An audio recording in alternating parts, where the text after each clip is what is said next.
From UFOs to psychic powers and government conspiracies, history is riddled with unexplained events. You can turn back now or learn the stuff they don't want you to know. A production of iHeartRadio.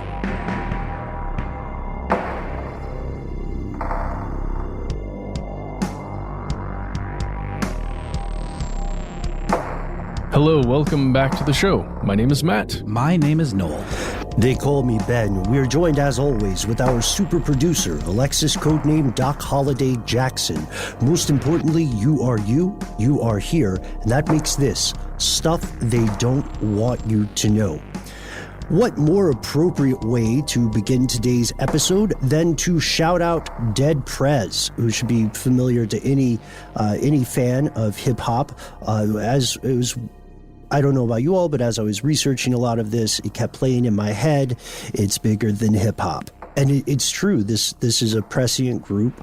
This is a group that, for anyone unfamiliar with the genre, is known for activism, known for political stances, known for taking the message beyond the music, right, and into the halls of power and speaking truth to those folks.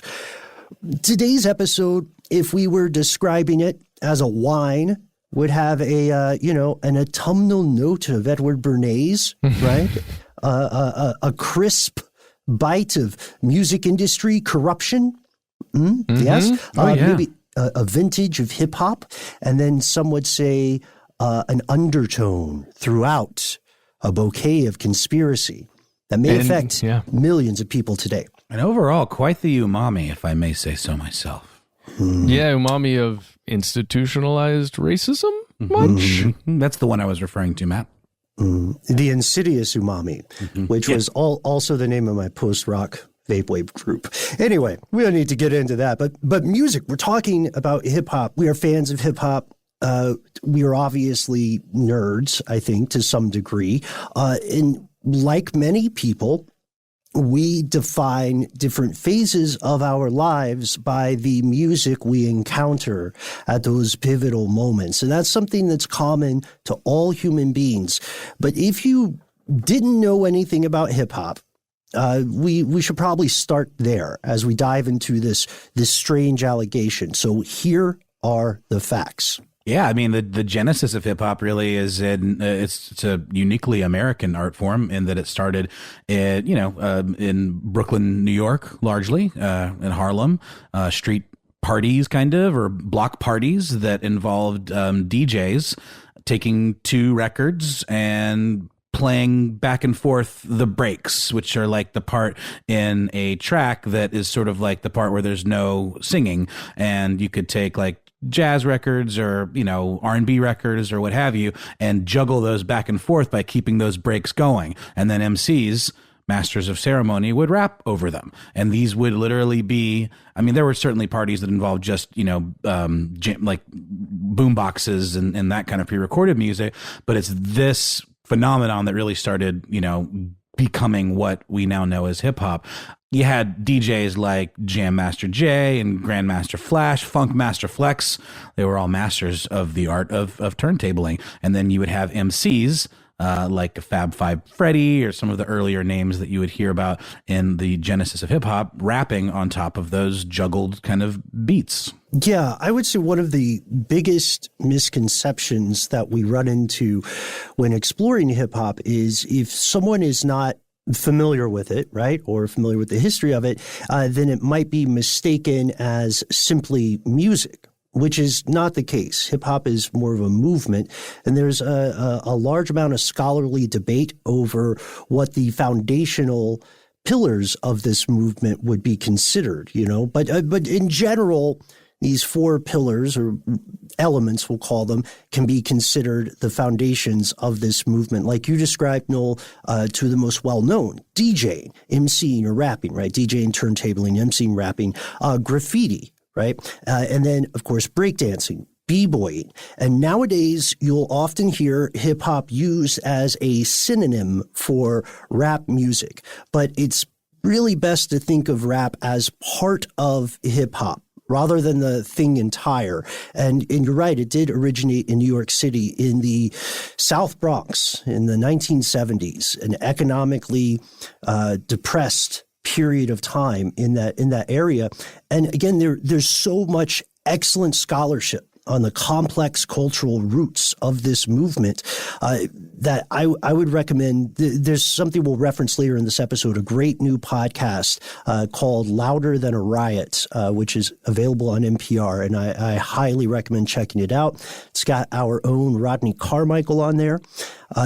This kind of stuff proves that there's serious academic thought, forensic research into the ecosystem from which this movement sprang, and the way that it synthesizes much older traditions and things. As hip hop began at society's margins, its origins are kind of legendary at times, mythical or enigmatic. But one thing's for sure. The bright eggs in the music industry realized there was money to be made. And when they realized there was money to be made, what was seen as an underground or less mainstream thing began to move to the center of public conversation. I do want to walk back really quickly. I said the earliest days of hip hop were in Brooklyn and in Harlem, and you're absolutely right, Ben. It was in the South Bronx where it started, but then it quickly kind of spread throughout the other boroughs of New York, and it is very much a New York City phenomenon. And it's very true, Ben. It very quickly became clear that there was an industry within this very grassroots genre and culture, because you're right, it wasn't just the music, it was the graffiti, it was the dancing, it was fashion, it was all of this thing that was just rife for commodifying. I think that's an important thing to think about. I want to pinpoint on the graffiti really quickly because it's a form of marketing in a way.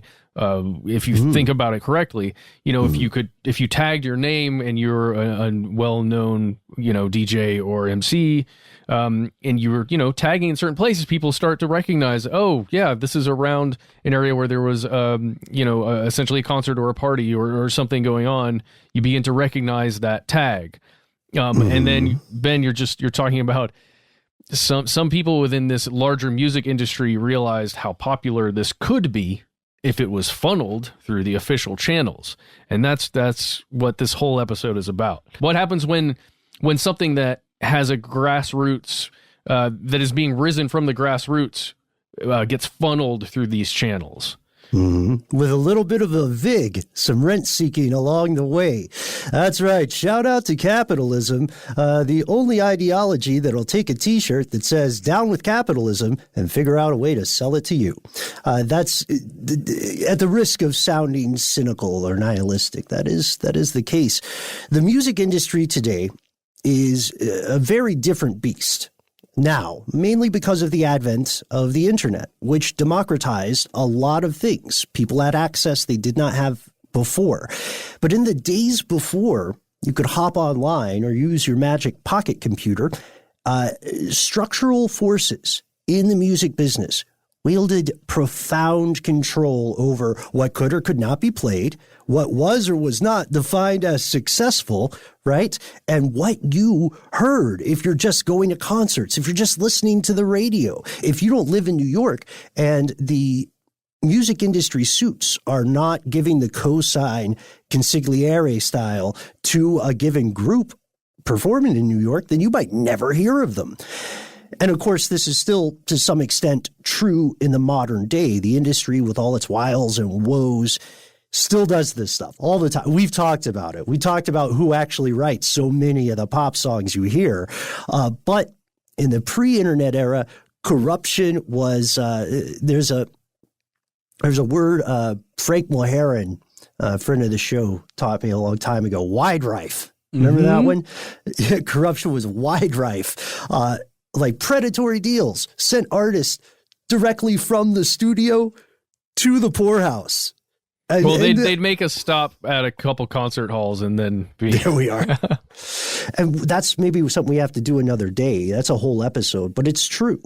Really quickly, I just wanted to add, we're talking about the difference between needing a record deal and being able to do it yourself through like SoundCloud and so many of these infrastructures that are in place now, just you wouldn't have had in those days. And that's really democratized, the entertainment industry to the point where it's almost like who needs a record label anymore? And if you're interested, there's actually a little bit of clever modeling that some programmer dreamt up, and it's called a record deal simulator, and it just lets you kind of run the numbers and make you realize very quickly if you are in fact getting screwed. Unless you're dealing with cool indie labels that have a very cool niche kind of foot in the door with a certain type of genre or certain type of artists, you really don't need that as much anymore. And so many amazing artists like Billie Eilish, for example, sure, she has a record deal because she gets this massive benefit of the distribution that is a record label like Interscope, but she got big because of her SoundCloud and because of like just being an interesting artist in and of herself. Or touring, right. A lot of the financial bread and butter for many musical acts is ultimately touring. Anyway, shout out to Algiers and the Matador label. They seem pretty cool. Nobody ruined that for me. I don't want it to go wrong.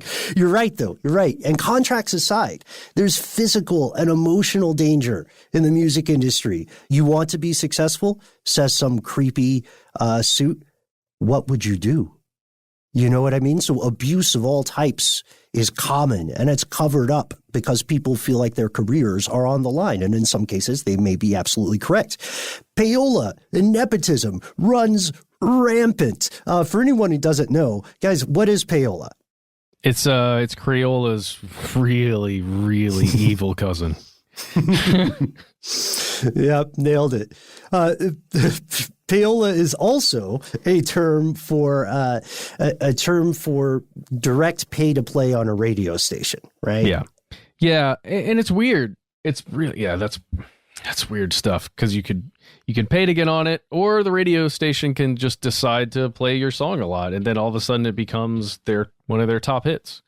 And that's weird to say coming from that you may be listening to this on the radio.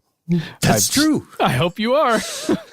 That's true. We actually, it's funny, just for being associated with so many radio stations, we had to take a mandated thing about ethics in this field. And one of the big things that our corporate overlord said is no payola. It's illegal. Don't do it. Like that was a point. I don't know about you all, but coming from the podcast side, that was really weird to me. I was like, I thank you for thinking I'm important enough for this to ever be an issue, but I think you guys got it, Yeah, and I think the simplest way to think about what payola is just pay for play.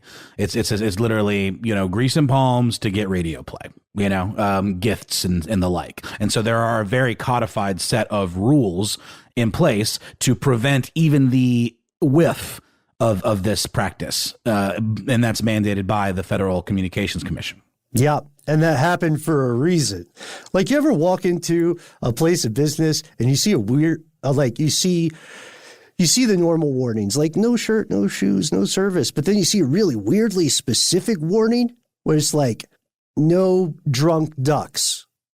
And you're thinking, okay, well, that something weird happened at this Chevron or whatever. This law exists, and it's explicit because it was so prevalent. And there were like literally small groups of people, small number of people who could make someone a success. And this group or this industry, whatever you want to call it, I wouldn't call it a cabal quite yet, but this group cast its collective gaze, Sauron-like, toward this thing called rap. Fast forward. Today, rap comes in a multitude of genres. So many amazing, amazing things like conscious hip hop, trip hop, like, think of like Tricky or similar performers, mumble rap, grime, and for a time, as these things were evolving successfully and concurrently, one of the most controversial genres was something that was originally known as reality rap, and today is often referred to as gangster rap. Yeah, and the genre of gangster. I don't know. Sometimes the name of a genre, it certainly doesn't come along with the advent of a genre. It kind of gets named later, usually based around the zeitgeist or the way it's referred to in criticism or in music journalism or whatever.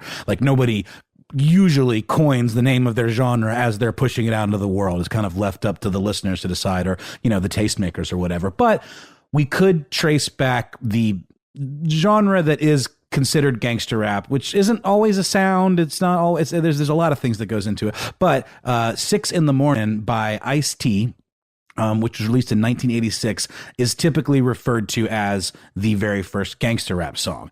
But Ice-T, however, gives credit where credit is due, as we are huge fans of doing on this very show.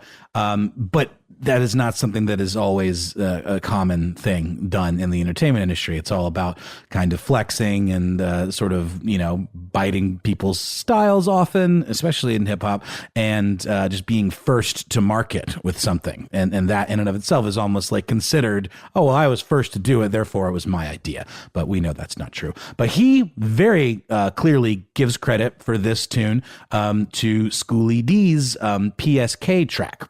Parkside Killers, yeah. Ice-T also notes that around the same time, Boogie Down Productions on the East Coast came out with the album Criminal Minded.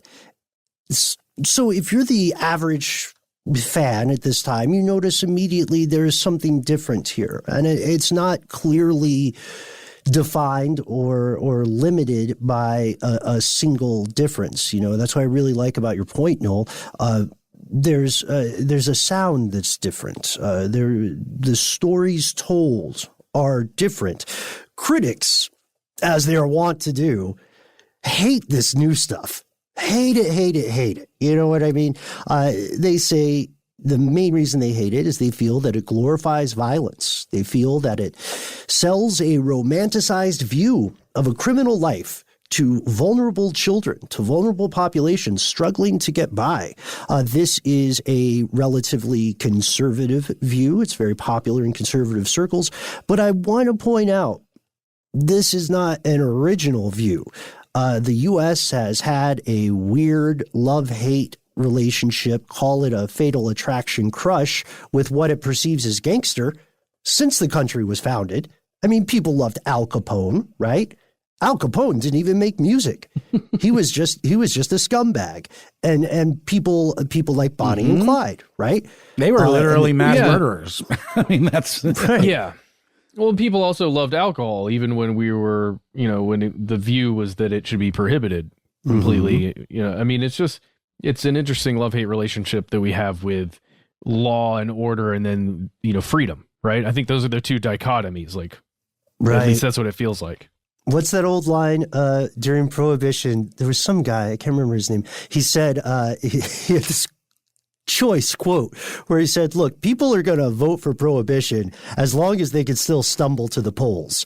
And that's kind of, I mean, that there is a commonality there. There is a pattern, America. And I love your point about freedom versus law, autonomy versus authoritarianism here, Matt, because one thing that the critics often, and in my mind willfully ignored, was that gangster rap is speaking truth to power. Like NWA, I'm sorry, you'll have to edit me here. I don't want to censor the thing. NWA's song, F the Police. This ruffled feathers, right? Not just like a moral panic somewhere in America, but the FBI paid attention. The FBI assistant director at the time, a guy named Milt Allerich, wrote a letter in response. And the letter was mainly talking about just how deeply law enforcement resented the song. So they got a strongly worded letter, which is like the most square authoritarian thing to do. But at the same time, it was speaking to a real problem in that community, right. And it's something that obviously hasn't gone away. If the times we're living in now are any indication, that the LAPD in particular has a history of corruption and has a history of being involved in crime themselves and taking advantage of people, especially people of color. Yeah, for sure. But it is, I mean, it's a fascinating thing to look at, because if you look at the lyrics of something like 6 in the Morning, the Ice-T song that we were referencing there, I mean, he's talking about getting into a firefight, a gun battle with police officers, with a SWAT team, which, you can totally see, like, suburban families, maybe more conservative thinking people would just think that is the worst thing ever. And like, you're encouraging other people to think about that, and like, that's a cool thing or a good thing. It's talking about jail time. It's talking about a lot of other crimes. But yeah, you're absolutely right. Like, drawing that line then between what the LAPD is actually doing, what NYPD was doing, what police departments across the country were doing at the time. It's just, it does feel like a battle in some ways for the mind about what is right and what is actually happening. Absolutely. And then also point out, country music does the same damn thing for a long time. Read some Johnny. Read Outlaw Country. Read some Johnny Cash lyrics and tell me there's not some gangster shit in there. You know what I mean? It's like we always say, one side's terrorist is the other side's freedom fighter. It's easy. It's all about where do you stand as to what the police is to you. And I think that's important to have that perspective. And so many of these are also play out allegorically, where it's not there's subtext within a lot of these lyrics that clearly isn't saying, yeah, live this life. It's like, you might die if you live this life, but it is a life, and it is the life that I live or that we live. So it is speaking truth to power. But I would argue that it doesn't always glorify it in the way that the square sounding kind of critics might think. I agree with you. At times, you can't say an entire genre can be described by one thing or one message in one song. But yeah, it's incredibly misleading to say that there is always glorification. I'd also like to shout out a really cool My Song freestyle on Funk Flex that is about this very issue, the image being sold, or the portrayal of that image, and what the origins of that portrayal are, and who decides what part of the picture gets framed for public consumption. In any case, you guys we're making real points here. The battle lines are drawn, right, in some people's minds. We've got these organizations, these individuals who enter a legit moral panic about hip-hop. Similar to, as you pointed out, Matt, a satanic panic, right? D&D is going to have our children reading the Keys of Solomon or whatever, which they might, but it would be for a campaign, and it would probably be pretty fun. This is weird. Is it glorification? Other people, proponents of artistry, proponents of activism, actual musicians, producers, fans responded. Of course, the artist responded by saying, look, I'm depicting the life I experienced, right? And I'm successfully doing it. I didn't create the situation in which I was born. And it's a deeply offensive kind of censorship to say that I can't tell the truth about my life in the U.S. of all places. So there's a complex argument there, and it's pretty solid. But back to the money, because this is the U.S. In America, there are a couple things that move the needle. And the big one is cash, cold hard cash, the cheddar, the cheese. So gangster rap was selling. It was successful. People wanted to listen to it, right? And it wasn't just a phenomenon where a lot of people are listening to it from a privileged perspective. They had the luxury of never experiencing or never having to experience the things that are talked about in this music. So for whatever reason, it's successful. It was pushing the industry. And then that means for both critics and proponents, it is pushing the conversation. And side note, there was a lot of research at the time and ongoing that tried to determine whether there was a causation, right? Whether there was a causative relationship between music and crime, specifically between listening to gangster rap and then later joining a gang. This was, by the way, a popular view for many folks on the U.S. conservative side. But the problem there is that vastly oversimplifies the numerous socioeconomic factors that were involved. many of which, the majority of which I would say clearly existed way before Schoolie D, right, ever put out a record. In 2011, the World Development Report confirmed that most of the street gang members, as they defined them, that they had spoken with, maintained that they were driven to crime by poverty and unemployment, not by music. None of them even mentioned music once, which I think is an interesting snapshot to pull for a look at this situation. Yeah, you know, I don't want to bring my wife's expertise into too many of these episodes, but another thing that, you know, has been shown to increase street level gang members, at least in very young people, is home situations. Yes. And just what they're dealing with on a daily basis and looking for a place for family, essentially, outside of any of the other glorified stuff that you would hear about. Just putting that out there. Yeah, that's a really good point, because people seek structure, don't we? We want some form of stability. And in this morass, in this quagmire, as records are continuing to sell, by the way, a larger, stranger question arises.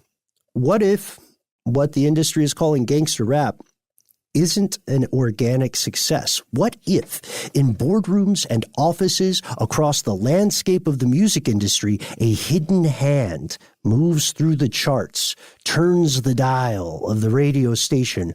What if someone conspired to make gangster rap successful? We'll dive deeper into the track list after a word from our sponsor.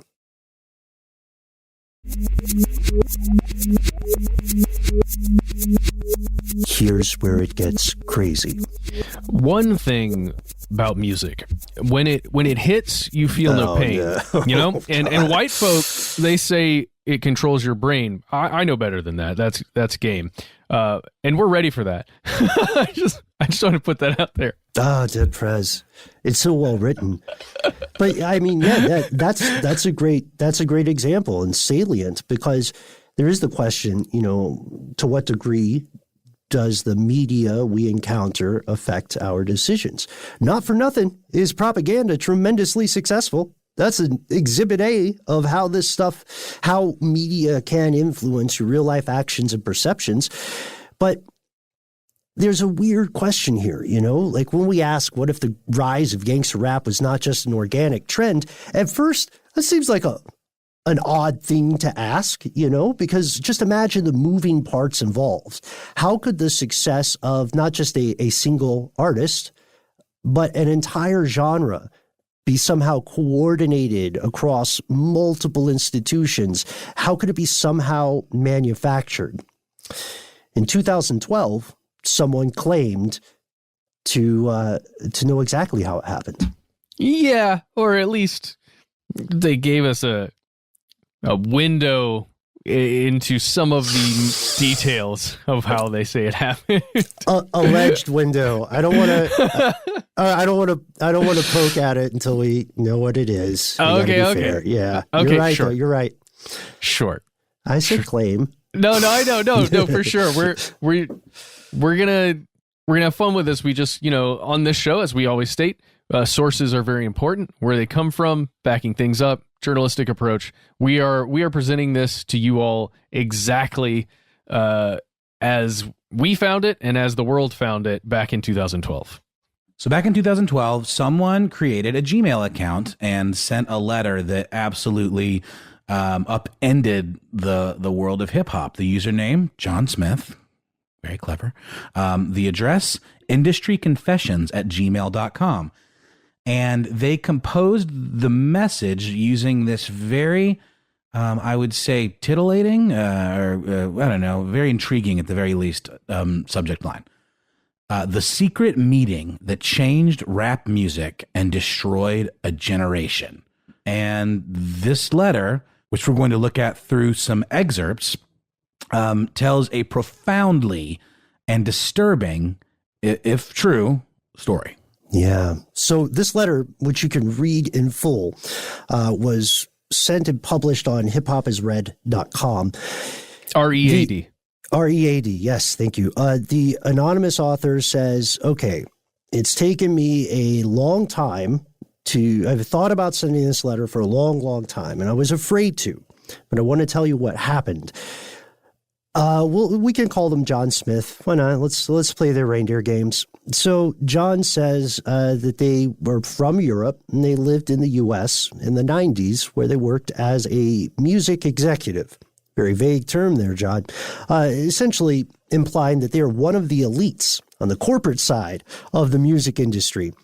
And they say that in 1991, they were invited to a very exclusive meeting on the outskirts of Los Angeles. The letter specifically says, quote, I was invited to attend a closed-door meeting with a small group of music business insiders to discuss rap music's new direction, which is just a funny phrase. New direction. Anyway, they knew it when they formed that group, by the way. Yeah. Little did I know, the author says, that we would be asked to participate in one of the most unethical and destructive business practices I've ever seen. And so they set the stage because, again, this is an elite insider, right? So you would assume at an exclusive meeting in their area of expertise, they would know everybody, kind of, right? Yeah. Yeah. I mean, it's a possibility, at least. And it gets a little stranger when it comes to like whose house it was and some of the other people that were there. The details are a bit murky. I want to point something out just maybe grammatically within the letter itself. Mm-hmm. So our writer here, at least according to their own story, is from Europe, or originally from some European country, came to the United States, to Los Angeles, became an executive. They wrote this then, I don't want to spoil it too much, but they wrote this letter later on after leaving. Yes. So they make several grammatical errors, several spelling errors that it's not spelling, it's just grammatical errors, but things that I could see maybe just occurring if you didn't write a whole bunch, but they're pretty simple errors that I think would be caught even in 2012 by Gmail. I'm just interested to know how those came about. Maybe it's something as simple as just a mistype, but saying destructive business practice rather than practices. And there are a couple other places where they do that within the email where it's just incorrect. And it's just, I don't know, it's something to point out, I guess, to think about when we're imagining who this person may be. True. Who is this Kaiser Soze? Yeah, and it gets us to the area where we might be reading some tea leaves at times, but these are important questions. You could also say something as simple as, well, this is a very emotional confession for them, and they're typing in a hurry, and they're sending before they regret, or before they give them, before they start to have doubt. But the truth of the matter is we don't know. Here's what they say about this meeting. Again, this alleged meeting. They say, I remember seeing about 25 to 30 people being there, most of them familiar faces. Speaking to those I knew, we joked about the theme of the meeting, as many of us did not care for rap music and failed to see the purpose of being invited to a private gathering to discuss its future. Here's where it gets interesting. Among the attendees was a small group of unfamiliar faces who stayed to themselves and made no attempt to socialize beyond their circle. Based on their behavior and formal appearances, they didn't seem to be part of our industry. Oh, tantalizing, vague, insidious umami. Indeed. And the group in question was given a very strongly worded non-disclosure agreement that they were forced to sign before the meeting would commence. And some refused and got a little freaked out, and they were like, nah, I'm good. And they took off. And that's when the meeting commenced. And again, there's a person that the writer knew who welcomed everyone. It was like they were running the meeting, at least. It seemed to be their house, at least according to the person who's writing this. It's like, thanks, everybody. And here's one of these men that you don't know, and he's going to speak to us for a little while. Ta-da. Polite claps all around. All right. And so this speaker, we'll paraphrase some of this, but this speaker is one of those unfamiliar folks, goes on to say some wildly surreal stuff to this audience. Basically says, look, you all are here because the companies that you represent have invested in an exciting new business opportunity, a profitable industry that could be a gold mine. It could be immensely rewarding as long as you all help us out. See, the companies that you all work for, says this person, even if you don't know it yet, they've invested millions of dollars into building what we call private prisons. And because of your position as the tastemakers of the music industry, you could have a big effect on the profit of these investments. Imagine, like, we've been just over the years, the four of us, codename Doc Holliday, Matt, Noel, and myself, we've all been in some really weird meetings. One time, Matt and I had to smuggle an Elvis impersonator into a How have I corporate not heard office. this story? Wait, we did really? Yeah, really. Wait, were you not there with Roxanne? Oh no, we did. Whoa, that's weird. Yep, memory That's just so came back many to of these me. weird meetings. That one just blew right past you. Whoa. So- Okay. So, you know, you're active in an industry or career, you're going to have some weird meetings. But this is pretty Twilight Zone, even for these folks. And we have our author's reaction to some of this news. Yeah, I mean, at this time, in general, the concept of a private prison wasn't as much in the news as it has been for many years. At this point, didn't have the rep that it has now. So the author didn't even know what that was. And he wasn't the only one, he says. Quote, sure enough, someone asked what these prisons were and what any of this had to do with us. We were told that these prisons were built by privately owned companies who received funding from the government based on the number of inmates. The more inmates, the more money the government would pay these prisons. It was also made clear to us that since these prisons are privately owned, as they become publicly traded, we'd be able to buy shares. Dude, it's really weird, right? Yeah, And- and it's also a cheap way to incentivize people. Yeah. I mean, we're talking about psychological warfare here on like in the highest levels, if this is true. If this is true, and insider trading probably as well. So the guy from that point, the guy who you mentioned, Matt, who may or may not be the owner of the house, but is definitely in the music industry, he takes to the floor for questions.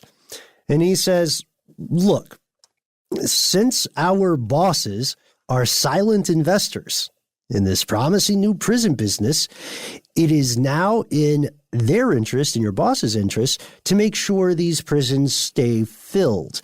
And your job, the way you guys help the team here, is to market music that promotes criminal behavior. And rap, says this guy, is our music of choice. And then the author says he assured us that this would be a great situation for us because rap music is already becoming increasingly profitable for companies and, you know, you'll be able to buy personal stocks in the prison. So they're not like directly paying these people. They're saying tilt the scale with all the levers at your, at your command. And then you can, in addition to helping us, you can buy in to our really messed up plan. And then silence filled the room for one long moment before someone shouted, Is this a f***ing joke? Okay, but the question that comes to mind, and I know we'll get more into this, is the implication that like we're gonna fill up prisons more by popularizing the gangster lifestyle and like making young people aspire to that and therefore end up in prison? Is that the implication here, or am I overstating the case, or am I missing something? Well, let's take a quick break here to talk about history and bring back some stuff, if it's okay, from our private prisons episode and videos and content we've made on that before. So if you really want to start talking about this stuff, you got to go back to Reagan in the 1980s and the war on drugs and the effect that those policies had on prison populations. Because now, because of those laws, there are a lot more people getting sent to prison for smaller charges, for like a lot of smaller That would be drug mandatory charges, minimums, and, right?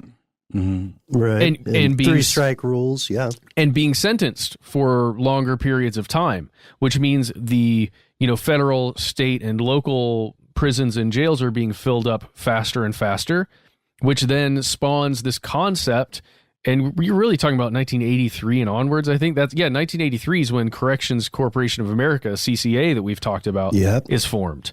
Mm-hmm. So that is a real thing that is, I guess, an industry that is taking off, 8 years prior to this meeting that allegedly takes place. And, we do know for sure that system, that industry works by filling their prisons, by the number of beds that are filled. I guess I just want to pause here for a second to say, the incentive, there is real incentive there to make sure those private prisons are filled up. And if you can do anything to move the needle to get more people into those prisons, then it would be profitable for people who invested in it. Yeah, in the research for that one thing that was heartbreaking really was to look at video clips you can see from trade shows where private prison corporations are, they got the little like science fair displays set up and they're talking the numbers and how profitable this is and networking. And their success is defined by the expansion of the mass incarceration system in the U.S. And when this became, luckily, a matter of larger debate in the U.S. mainstream, can't remember when it happened, maybe a little after our episodes of that, but whenever it happened, they were radio silent for a little while. They took the hit on their stocks. And then there were these huge cries, panics even, dare I say a moral panic, over illegal immigration. And what did those private prison companies do with their infrastructure? They just moved it to, they stopped calling them prisons and started calling them detainment centers. I think I may have mentioned this in a past episode, but in a previous life when I was a reporter for Georgia Public Radio, I covered when the housing collapse happened. And it put a lot of like small towns that were based around manufacturing, basically just completely, leveled their employment. There was just nothing. And there was this one little town in Georgia that I covered, who their entire business was based around like textile or it wasn't textiles. It was like building materials and, fabric for furniture and things like that. But all of their plants closed, and it was like they had the highest unemployment rate like in the entire state. And CCA was going to bring a prison there. Maybe. And I covered this event where the CCA people literally had a gym, packed with like all the townspeople, like you would think, and just talking about how great this prison facility was going to be, how it was going to bring jobs to the community, how it was going to be their ticket out of the poorhouse. And then they ultimately ended up taking it somewhere else. And I guarantee they had that same meeting in a bunch of other distressed small towns, and they got a better deal on infrastructure or whatever, and they just pissed right off. Sure. But I mean, that was the heartbreaking part of the story. And also I think the heartbreaking part of this larger story is that these companies are callous on all ends of these calculations. Yeah. I mean, if you're looking for a comparison or an analog in the world of fiction, then I would recommend checking out the monorail episode of The Simpsons. Those speeches are made. Those folks are trying to get in front of NIMBY, right? They're trying to find places that are desperate enough such that NIMBY, meaning not in my backyard, no longer applies. And it works because these things get built. Back to this story. So this is the context, the larger context in which this conversation is happening. That was a quote. The guy who says, "Is this a joke?" The two other folks from that unfamiliar group, whoever they are, they're not playing. They seized this dude, with that weird like elbow grab kind of thing that you see, where you see people getting pushed out of nice clubs or fancy restaurants, or like someone who objected at the wedding. This person's they're trying to get this guy out of the house, and then our anonymous author and a couple of other dudes try to intervene. They're like, what are you doing? Stop, hang on. And that's when one of the guys, one of the goons, pulls a gun. And then all four people are like, okay, whoa, no, this is the weirdest meeting. and they get the boot and they're pushed outside.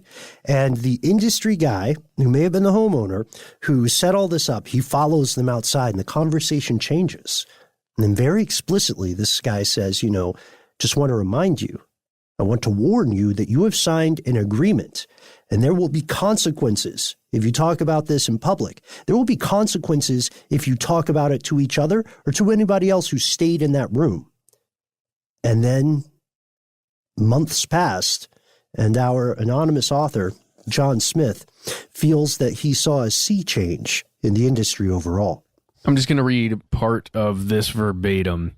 The person who wrote this letter says that he or she was never a fan of gangster rap or rap in general, but even I could tell the difference between like the way this person says rap was and how it changed around that time. This person says rap acts that talked about politics or harmless fun were quickly fading away as this, quote, gangster rap started dominating the airwaves. And only a few months had passed since the meeting, but he suspects that the ideas presented that day had been successfully implemented. It was as if the order had been given to all major label executives.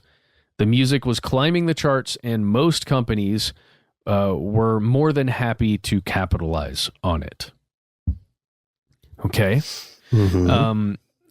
We don't have exact statistics and sales numbers to compare to here because honestly, we don't even know exactly how much money was made within the music industry and all the various streams of revenue that the music industry had for a lot of the acts that were coming out around that time. But there was certainly a lot of money being made around the time that this author is speaking about. Yeah, and this haunts them, at least according to their claim. They say that they start checking out of the industry. They don't want to go to the posh parties. They don't want to network. And then so much of that stuff is networking. And I think networking is terrible for meritocracies. I'm just going to say it. But anyway, they eventually call it quits officially. In 1993, they leave the music business and they return to Europe for a few years. And in the 90s, late 1990s, through the internet, this author says they learned about the prison industrial complex for the first time. Learned about the whole, Leviathan of the thing and all the places its tentacles reach. And in their mind, the story of this Twilight Zone meeting, this X-Files meeting, because it has Men in Black, right? This X-Files meeting began to make a horrifying sort of sense. Was it true, though? And more importantly, what does the conversation about the veracity of this letter tell us about music discrimination and crime today? We'll answer that question after a word from our sponsor.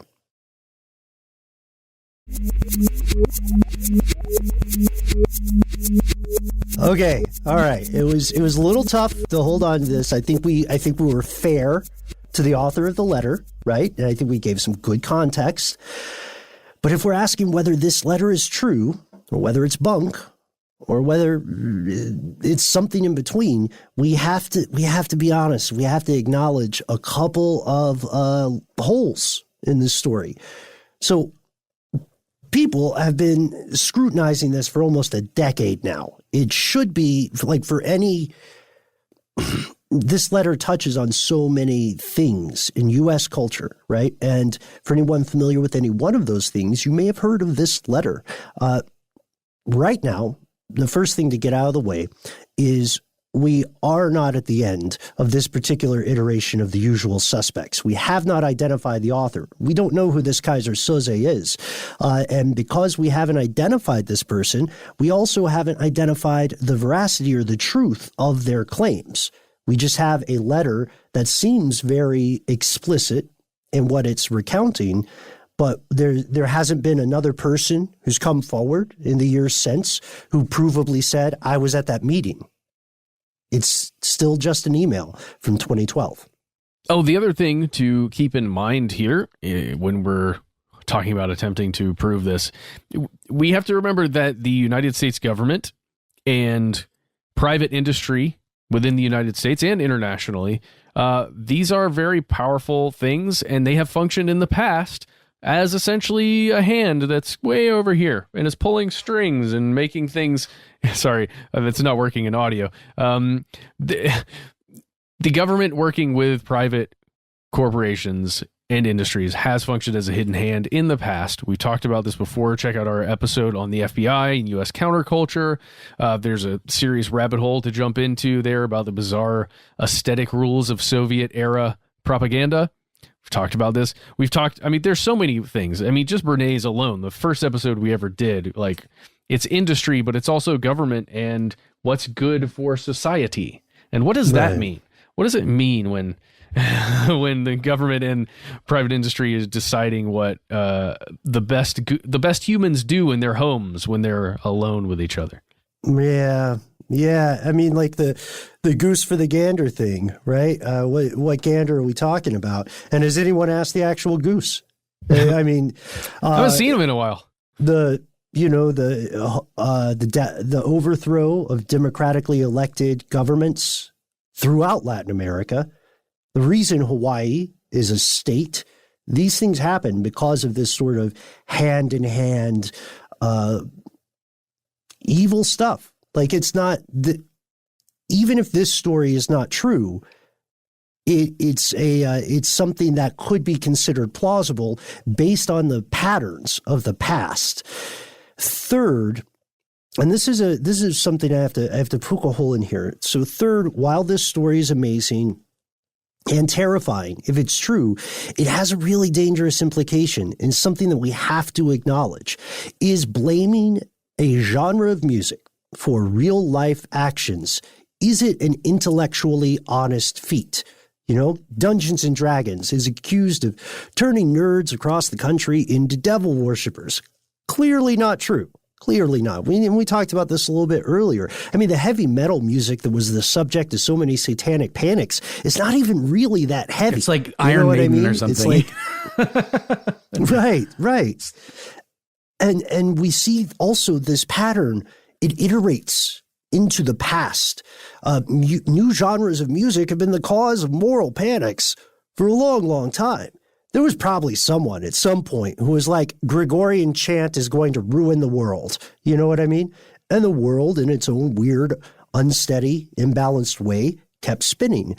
So this phenomenon dates back into antiquity, and I think it's a dangerous, and I don't mean to be extremist about this, but I think it's somewhat insulting to the intelligence of a given audience to say that they can be completely programmed. But again, you brought up this point of normalization off air, Matt, that I thought was brilliant, and we know propaganda works. So maybe the truth is somewhere in between. Well, I think that was off air, wasn't it? We didn't actually talk about this. I do want to bring this up, and I know many of you will disagree with me, but I do feel like there is truth to growing up as the mind of a child growing up in a world where the music that's that you end up exposed to as your developing brain is going through some of these early processes, the language that you hear on a frequent basis will, I think, contribute to the way your mind forms thoughts and what you do. Like, think about social media. If anyone's seen The Social Dilemma, there's essentially Gen Z, I think, are the people who grew up with cell phones in middle school, and how that has inextricably changed the way Gen Z, not every person who would be considered Gen Z, but as a whole, if you look at it statistically, changes their behaviors and their thoughts and the way they act. And I think any kind of exposure like to anything for a long enough period of time at a young enough age can have an effect, not on, the adults who are listening to music and, thinking about what's happening and understanding all the context, but a child that is maybe thinking about it in a little more of a fantastical or a fantasy-like, dreamlike way. Aspirational, perhaps? Yeah. Possibly. Well, Just wanted to put that out I would argue, there. too, that, a lot of the hip-hop that's really popular now, like trap music. It's sort of like all of the glamorization of that stuff without any of the thoughtful commentary. You know what I mean? Like, not all of it. And I'm a big fan of like gimmicky kind of trap music, and it's definitely catchy. And there's, you know, it's all about like these catchphrases and stuff. And I'm not saying that it's all like garbage, but a lot of it is a bit more frivolous and not particularly intelligently constructed, lyrically speaking. Whereas the gangster rap stuff that we're talking about, at least it has kind of a message. Whereas a lot of the rap nowadays, I sound like a grandpapa, but like is sort of junk food, you know? I hear you on that. My question then would be, are we hearing, like, why is that a phenomenon people feel they perceive? Like, what's the old Jay-Z line? I used to rap like common sense till I made my first mill. I haven't rapped like common sense. Like, there's a financial perspective there, you know, and I want to be very clear. I don't think any of us are saying that any musician is somehow unintelligent. Maybe they're just playing to the crowd, or maybe they have like maybe they have an entire catalog of more, you know, perhaps more overtly political or ideological stuff, and they're just not allowed to put it out. Yeah, it's like the idea that like Picasso just like, you know, anyone could do what Picasso does. Look, it's all just like finger painting. But he was like a classically trained artist that just happened to funnel his efforts into this particular genre. And he you know, but I'm literally talking about stuff like Gucci Gang, Gucci Gang, Gucci Gang, Gucci Gang. You know, I mean, it's very meant to be catchy and get stuck in your head and be these earworms, but there's not a lot of substance to that kind of stuff. Hey, watch out, man. You know, I got a credit on that one. Shit, dang. No. Hoping he had a secret life as a trap ghostwriter. I have a couple secret lives, but I see what you're saying. I guess in the end, look, did I listen to all Christian music as a young mind because I was Christian and looking for something to listen to? Or did a lot of that music influence me in how I was thinking, what I was deciding to do? I want to say that I was listening to that because I identified as a Christian and I wanted to listen to music with that content.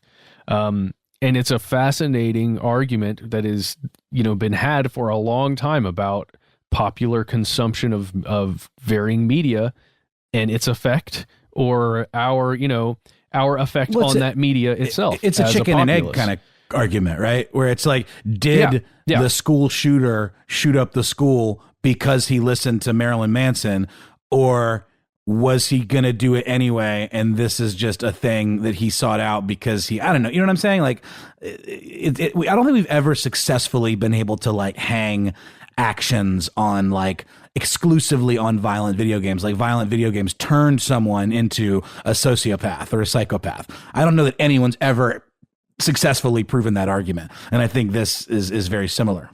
Well, I mean, in that regard, first I would say that that's why we spent some time exploring these larger patterns, right? These larger social consumption patterns. There's a good argument to be made that if someone, to take your earlier example,